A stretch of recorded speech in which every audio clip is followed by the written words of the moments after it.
서류창고 안 저돌적이며 당돌한 김대리의 숨결이 다가왔고 나는 아무 소리도 낼 수 없었다. 밀쳐야 했는데 나는 눈을 감아버렸다. 안녕하세요. 황혼 이그늘 집입니다. 오늘의 사연 52세 부장님을 사랑한 남자. 지금 시작합니다. 나는 52세 강주연. 대기업 전략기획실 부장. 내 이름 석자는 이 업계에서 실패 없는 프로젝트로 통한다. 누구보다 먼저 출근하고 누구보다 늦게 퇴근한다. 딸은 대학에 다니고 남편은 오래전부터 내 삶의 동반자였다. 정확히 말하자면 익숙한 가족, 그 이상도 이하도 아닌. 부장님, 이번 프로젝트 인원 구성 확인하셨습니다. 응, 5명. 리스트 다시 보내줘요. 그렇게 시작된 새 팀. 낯선 얼굴들 사이에 단정한 이목구비에 인사성이 밝은 남자 하나. 김정수 대리 34세. 딱 내 딸과 2살 차이. 가끔 눈이 마주칠 때마다 어딘지 모르게 단단하고 조용한 인상이 느껴졌다. 잘생겼네 그래도 일만 잘했으면 좋겠다.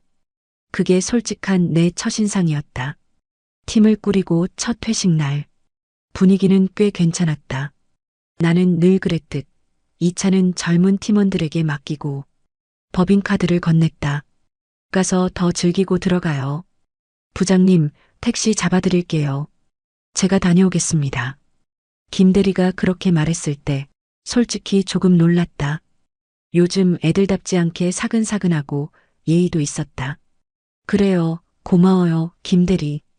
그와 단둘이 서 있는 골목길, 그는 내게 말했다. 앞으로 잘 부탁드립니다. 열심히 하겠습니다. 어려운 일 있으면 언제든 물어요. 내가 도울 수 있는 건 최대한 도와줄게요. 그때 나는 택시를 타면서도 어딘지 모르게 마음이 간질거렸다. 집에 도착하니 딸은 방에서 공부 중. 남편은 습관처럼 무표정한 인사를 던졌다. 씻고 침대에 누웠는데 남편이 내 어깨를 더듬었다. 하지마, 피곤해. 주말에 하자.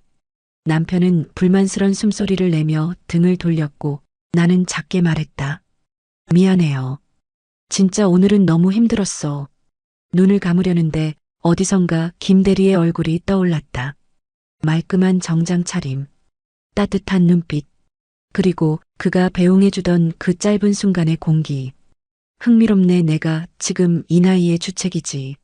나는 피식 웃었다. 그런데도 묘하게 마음이 간질거렸다. 다음 날 아침, 나는 여느 때처럼 제일 먼저 출근했다. 책상 앞에 앉아 자료를 정리하고 있는데 메신저 알림이 떴다. 김정수 대리. 오늘도 예쁘세요, 부장님. 순간 나는 키보드 위에 손을 멈췄다. 모니터 위로 슬쩍 고개를 들자 그는 아무 일 없다는 듯 컴퓨터 화면을 응시 중이었다. 예쁘다는 말 참 오랜만이네. 나는 웃으며 답장을 쳤다. 고마워요. 그런데 용감하네. 다른 직원들은 나 어려워하던데? 그의 답은 빨랐다. 불편하셨다면 죄송합니다. 전 진심이었어요. 아름다우세요. 나는 답장을 멈췄다. 속으로 웅성거리는 감정들 사이에서 어디까지가 농담이고 어디까지가 진심인지 나조차도 구분이 되지 않았다. 오후 2시쯤 팀원들과 티타임을 갖던 중이었다. 잔잔한 음악이 흐르고 누군가는 농담을 건넸고 나는 커피를 마시며 잠깐 미소 지었다. 그 순간 회사 메신저 알림음이 땡하고 울렸다. 발신자 김정수 대리. 커피잔이 부럽네요. 부장님 입술 자국이 남아있어서요. 순간 나는 손에 들고 있던 잔을 내려놓을 뻔했다. 고개를 들어 김정수 대리를 바라보았다. 그는 아무 일도 없다는 듯 팀원들과 웃으며 대화를 나누고 있었다. 이건 선을 넘은 거 아닌가? 나는 순간 온몸이 얼어붙었다. 하지만 다 같이 있는 자리였다. 웃고 떠드는 분위기 속에서 나만 정지된 사람처럼 느껴졌다. 핸드폰을 조심스럽게 꺼내 책상 아래로 밀어넣고 메시지를 보냈다. 지금 뭐 하는 거예요, 김대리? 답장은 금세 왔다. 좋아해요, 부장님. 심장이 멈춘 것 같았다. 뭐라고? 날 좋아한다고? 나는 다시 묻지 않을 수 없었다. 내가 누군지 몰라요? 나는 부장이에요. 당신보다 20살은 많고, 가정도 있고, 딸도 있어요. 지금 장난하는 거예요? 그의 답장은 단호했다. 그게 왜요? 부장님은 아름다우시고 멋진 분이에요. 제 마음은 제 자유 아닌가요? 그 순간 나는 더는 자리에 앉아 있을 수 없었다. 서류를 챙기는 척하며 일어섰다. 화장실로 가려 했지만 여직원이 먼저 문을 열고 들어가는 것이 보여 나는 구석에 있는 작은 서류 창고로 발길을 돌렸다. 조용한 공간, 숨소리조차 들릴 만큼 고요했다. 심장이 쿵쾅거렸다. 창고 안 문 옆에 기대어 눈을 감았다. 이게 뭐지? 나 지금 뭐에 휘말리는 거야? 그때였다. 딸깍. 서류 창고 문이 열리는 소리. 나는 화들짝 놀라 돌아봤다. 그 안으로 들어오는 실루엣. 김정수 대리였다. 김 대리, 지금 뭐 하는 거예요? 여긴 왜 들어와요? 나 지금 기분 안 좋아요. 목소리가 떨렸다. 하지만 그는 말없이 내 앞에 섰다. 단 한마디도 하지 않은 채 그의 입술이 내 입술에 닿았다. 순간 나는 움직일 수 없었다. 밀쳐야 하는데 이상하게 눈을 감아버렸다. 짧은 침묵. 서로의 숨소리만이 엉킨 그 공간에서 그가 조용히 말했다. 좋아해요, 부장님. 그리고 앞으로 더 좋아하고 싶어요. 그는 나를 바라보다 뒤를 돌아 조용히 창고를 나섰다. 나는 그 자리에 얼어붙은 채 서 있었다. 미쳤어. 정말 미쳤어. 근데 왜 난 그 입맞춤을 뿌리치지 못했을까? 그날 이후 나는 그를 피했다. 점심시간엔 일부러 다른 층 구내식당으로 향했고 회의 자리에서도 되도록 눈을 마주치지 않았다. 아니, 못 마주쳤다. 누군가 나를 바라본다는 감각, 그게 이렇게도 피부에 와닿는 일이었을 줄은 몰랐다. 특히 그 시선에 뜨거움과 욕망이 깃들어 있다는 걸 느낄 때마다 그날 저녁 퇴근하려는데 휴대폰으로 메시지가 도착했다. 김정수 대리. 부장님, 오늘 정말 고생 많으셨어요. 늘 멋지세요. 사실 매일 부장님 생각이 나요. 나는 아무 답도 하지 않고 핸드폰을 껐다. 하지만 마음속 어디선가는 작은 떨림이 일고 있었다. 멋지세요. 생각나요. 그 몇 마디가 내 안에서 메아리처럼 맴돌았다. 집에 돌아와 거울 앞에 섰다. 하루 종일 꼼꼼하게 유지했던 메이크업이 살짝 번져 있었다. 나는 화장을 지우기도 전에 그의 말이 떠올라 립스틱만 더 발랐다. 내가 지금 뭐 하는 거지? 다음 날 아침 출근한 나는 또다시 메신저 알림을 받았다. 오늘은 베이지색 블라우스네요. 정말 잘 어울리세요. 이 사람 대체 나를 얼마나 바라보는 거야? 그날따라 내 가슴 아래 어딘가가 묘하게 간지러웠다. 설렘. 하지만 편하지 않은 설렘. 점심시간. 다른 직원들과 함께였지만 그의 메시지는 또 도착했다. 부장님, 오늘 머리 묶은 모습 너무 예쁘세요. 저만 이렇게 느끼는 거 아니죠? 나는 답장하지 않았다. 하지만 마음속에선 아주 작은 미소가 떠올랐다. 이제는 안다. 그가 정말로 나를 여자로 보고 있다는 걸. 장난이 아니고 단순한 존경도 아닌 욕망과 감정이 섞인 시선. 그리고 나는 지금 그 시선을 무서워하면서도 기다리고 있었다. 안 돼, 주연아. 너 가정 있는 여자야. 52살이야. 이건 절대 아니야. 그렇게 스스로를 타이르며 사무실 복도를 걷고 있는데 뒤에서 다가온 그 목소리. 부장님. 돌아보니 김정수 대리가 나를 가만히 바라보고 있었다. 괜찮으시다면 퇴근 후 잠깐 얘기 좀 할 수 있을까요? 그날 퇴근 시간 엘리베이터 앞에 서 있는데 그가 다가왔다. 부장님, 근처에 조용한 카페가 있어요. 잠깐이면 됩니다. 정말 부담 드리려는 건 아니에요. 나는 한참 망설였다. 그를 따르는 순간 무언가가 시작될 것 같은 예감이 들었다. 하지만 그래요. 잠깐이라면 그렇게 말하고 말았다. 카페는 생각보다 조용했다. 구석 창가 자리에 마주 앉자. 그는 커피보다 내 얼굴을 더 오래 바라보았다. 왜 나예요? 나는 먼저 물었다. 난 나이도 많고 유부녀고 팀 상사예요. 이성으로 느낀다는 것 자체가 이상하다고 생각 안 해요? 그는 잠시 망설이다 조용히 말했다. 부장님은 늘 당당하고 자기 삶을 책임지며 사는 멋진 분이에요. 솔직히 처음엔 그냥 멋지다, 존경스럽다 그 정도였어요. 근데 어느 순간부터 여자로 보였어요. 아니, 처음부터 그랬는지도 모르겠네요. 나는 말을 잇지 못했다. 주변에서 뭐라 할 수도 있어요. 하지만 제 감정은 진짜예요. 그냥 한 번쯤 마음을 받아봐 주실 수는 없을까요? 그의 말투는 조심스러웠지만 눈빛은 단단했다. 그 속엔 장난도 실험도 없었다. 그저 솔직한 남자의 진심. 돌아오는 길, 밤거리를 혼자 걸었다. 거리에 불빛이 흔들리고 신호등 아래 비치는 내 그림자가 왠지 낯설었다. 받아보자고 내 마음을, 입가에 스쳐간 미소를 나는 애써 지원했다. 집에 들어오니 남편은 이미 소파에 누워 TV를 보고 있었다. 나는 말없이 화장실로 들어가 얼굴을 씻었다. 거울 속 내 얼굴은 화장기 없이도 생기가 돌고 있었다. 그날 이후 처음으로 나는 나 자신이 다시 여자로 보였다. 며칠간 나는 일부러 무심한 척했다. 회의 시간엔 철저히 실무 이야기만 하고 그의 메시지는 읽기만 하고 넘겼다. 선도 넘지 않았고 틈도 주지 않았다. 그날 카페에서 들었던 말, 그건 그냥 착각이겠지. 그 애도 곧 정신 차릴 거야. 그렇게 스스로를 타일렀다. 그러던 어느 날 오후부터 빗방울이 떨어지기 시작했다. 퇴근 무렵엔 폭우가 쏟아졌고 나는 우산도 없이 서둘러 사무실을 나섰다. 그때 정문 앞에 서 있는 김정수 대리. 그가 말없이 검은 우산을 내게 씌워주었다. 왜 여기 있어요? 기다렸어요.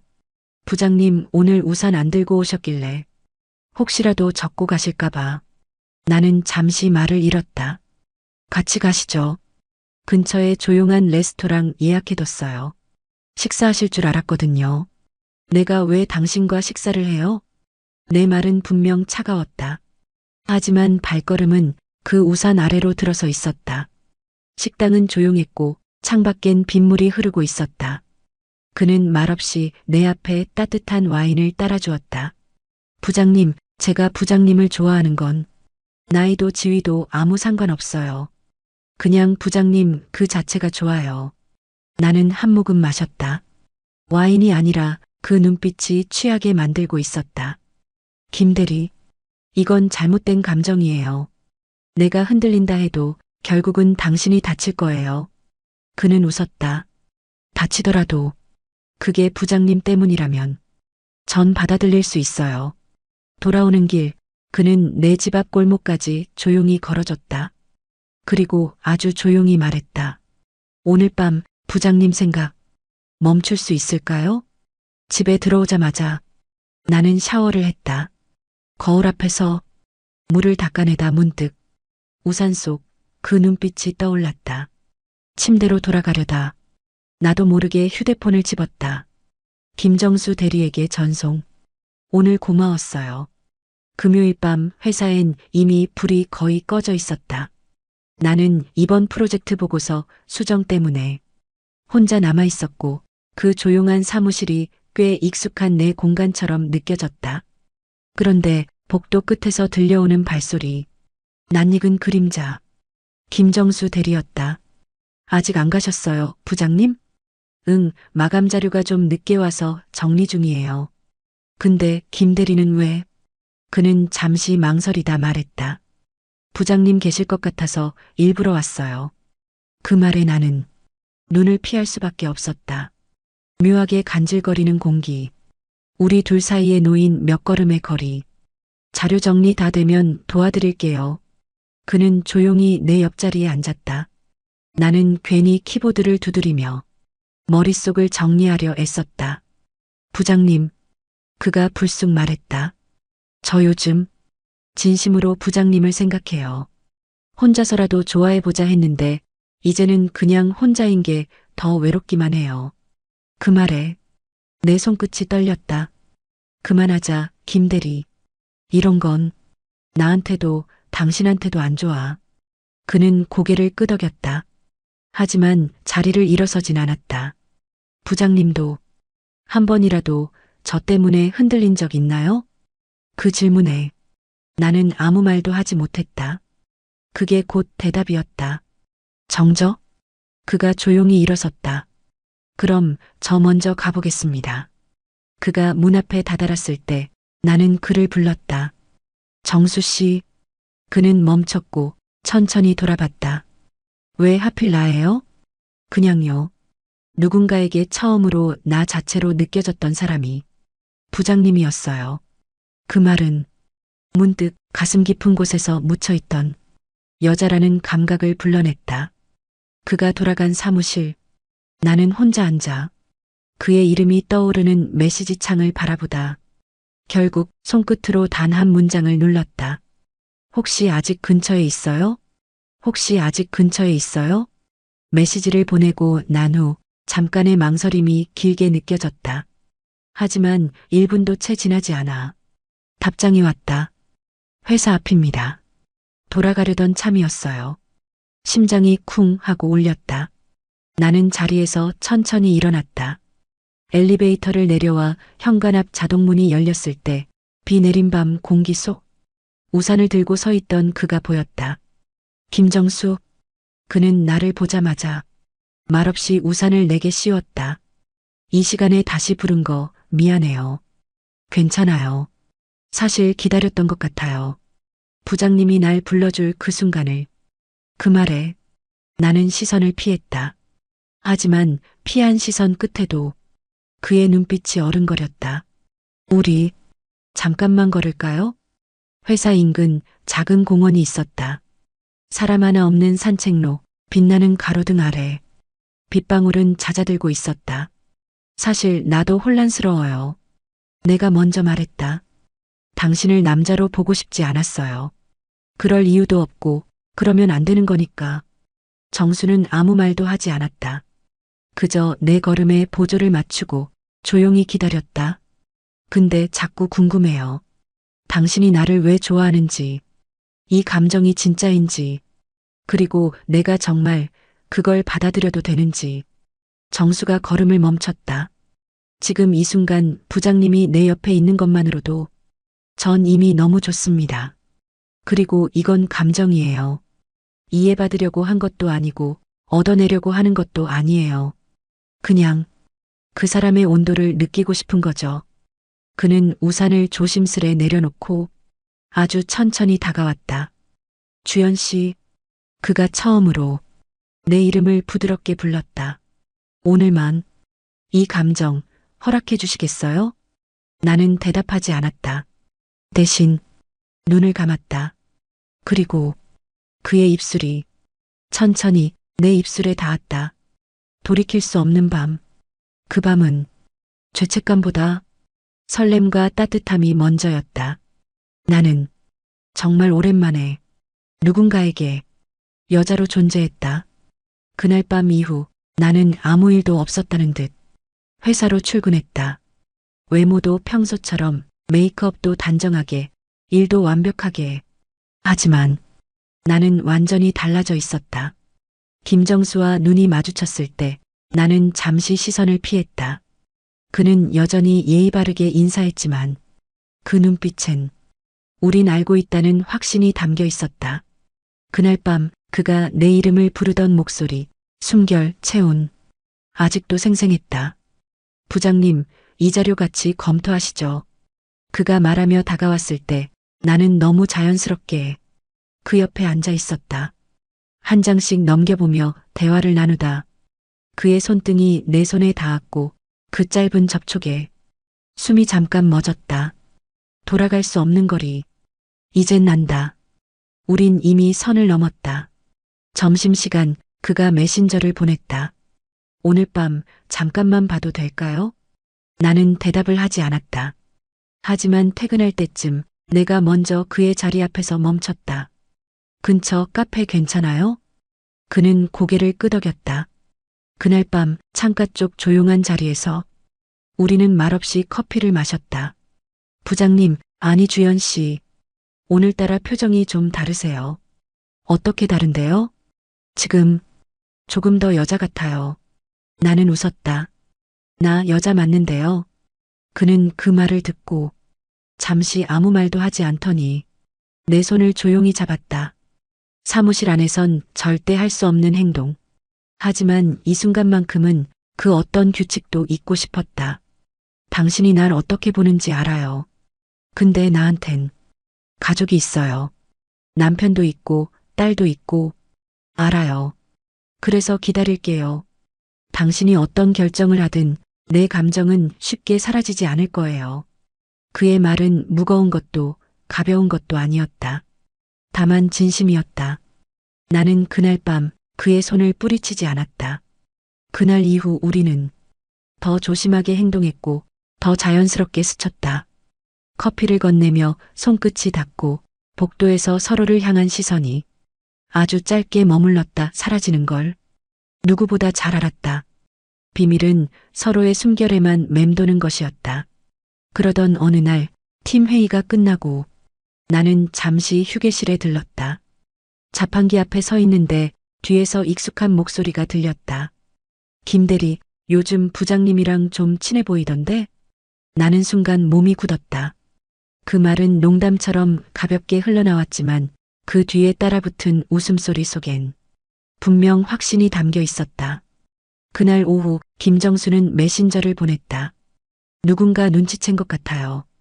오늘부터는 조금 더 거리를 두는 게 좋을 것 같습니다. 그 문장을 읽으며 나는 깊은 숨을 내쉬었다.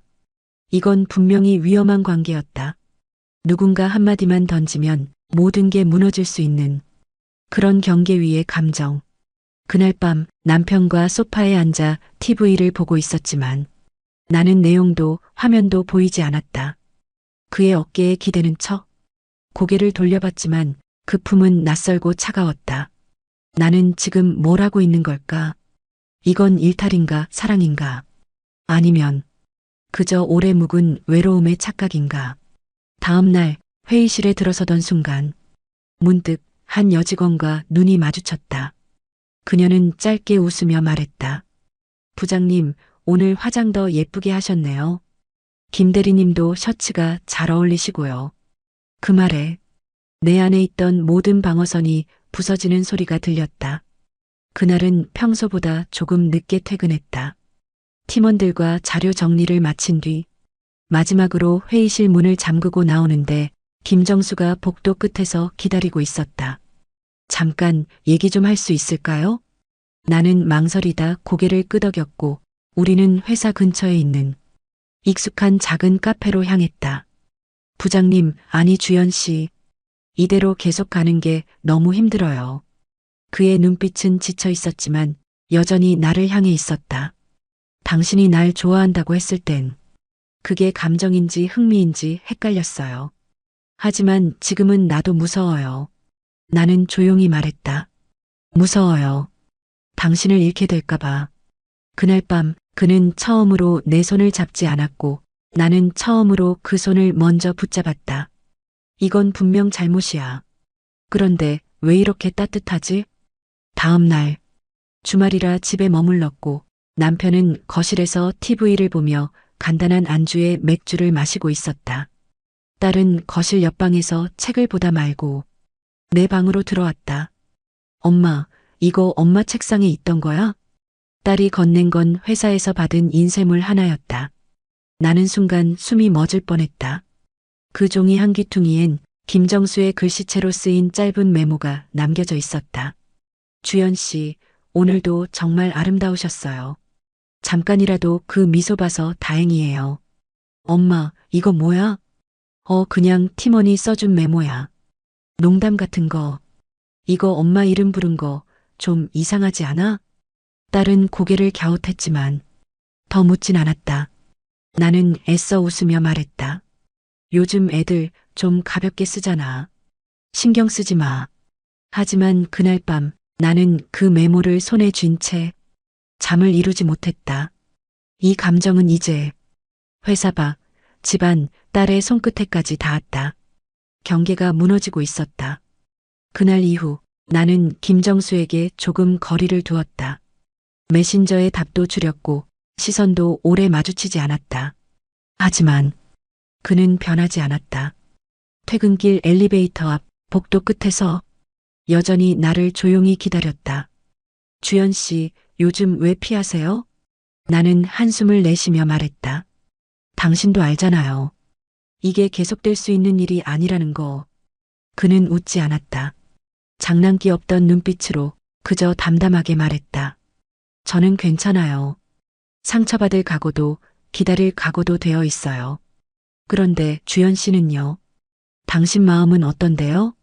그 물음에 나는 아무 말도 하지 못했다. 당신 마음은 어떤데요? 그 질문은 오랫동안 내 안에서 꺼내지 못했던 가장 솔직한 진심을 두드렸다. 그날 밤 나는 한참을 뒤척이다. 휴대폰을 들었다. 그에게 메시지를 보냈다. 지금 어디예요? 집 근처예요.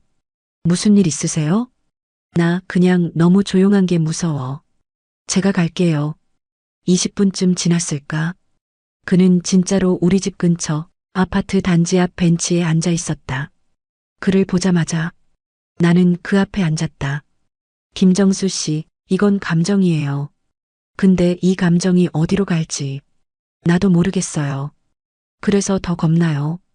그는 조용히 내 손을 잡았다. 그럼 우리 어디로 가는지 같이 알아가요. 나는 그 말을 듣는 순간 모에 홀린 듯 그의 어깨에 머리를 기댔다. 누구에게도 기대지 않았던 지난 몇 년의 시간. 그 짧은 기댐이 내 마음속 단단한 얼음을 산산이 무너뜨렸다. 당신 만나고 나서 나는 여자로 다시 살아난 기분이에요. 그게 고마우면서도 너무 아파요. 그럼 그렇게 살아가요. 고맙고 아픈 만큼. 그날 밤 그는 아무 말 없이 내 손을 꼭 잡고 있었고 나는 말없이 그 온기에 기대어 울었다. 그 누구도 몰랐던 밤. 하지만 나에겐 너무 깊이 기억될 밤. 비 오는 월요일 아침, 회사는 평소보다 조용했다. 나는 창가 쪽 자리에 앉아 출근하는 직원들의 뒷모습을 멍하니 바라보고 있었다. 김정수, 그도 늘 그렇듯 정시에 들어왔고 내게 조용히 인사를 건넸다. 하지만 우리는 눈을 마주치지 않았다. 전날 밤 그의 어깨에 기대어 울던 순간부터 나는 알고 있었다. 이 감정은 사랑이었다. 하지만 동시에 내가 지켜야 할 경계가 있다는 건 역시. 점심시간이 조금 지나 그가 회의실로 들어와 작은 봉투 하나를 내밀었다. 이게 뭐예요? 제 이직 서류입니다. 부장님, 아니, 주연 씨 곁을 떠나는 게 내가 드릴 수 있는 마지막 배려 같아서요. 나는 놀라 멈칫했지만 그의 표정은 담담했다. 그러면서도 마지막까지 따뜻했다. 여기 있으면 계속 주연 씨를 사랑하게 될 것 같아요. 그래서 더 미안해질 것 같아서요. 당신이 떠나면 나는 매일 그 자리를 찾게 될 거예요. 그는 웃으며 말했다. 그 자리엔 주연 씨 자신이 앉아 있겠죠. 당신은 충분히 멋진 여자니까. 며칠 뒤 김정수는 회사에서 조용히 떠났다. 환송회도 없이, 아무 말 없이. 그리고 나만 아는 그가 남긴 메모 한 장. 지켜드리지 못해 미안합니다. 그래도 사랑했어요. 그래서 놓습니다. 나는 여전히 부장 자리에 앉아 있다. 보고서를 넘기고 회의를 주재하고 누군가의 멘토가 되고 그리고 퇴근 무렵이면 커피잔 가장자리에 입술 자국을 닦는다. 누구도 모르게 그 사람을 떠올리며 사랑이었다. 하지만 지키는 게 아니라 놓아야 했던 사랑. 그 사람은 내게 여자라는 이름을 다시 가져다 준 사람이었고 내가 감히 설레일 수 있다는 걸 알려준 소중한 봄날이었다. 지금도 가끔 묻는다. 그를 선택했다면 어땠을까? 그런데 아마 난 그렇게 뜨겁게 사랑했기 때문에 끝까지 지켜야 했던 내 삶을 그에게도 허락하지 않았던 걸지도 모른다. 소중했기에 놓을 수 있었다.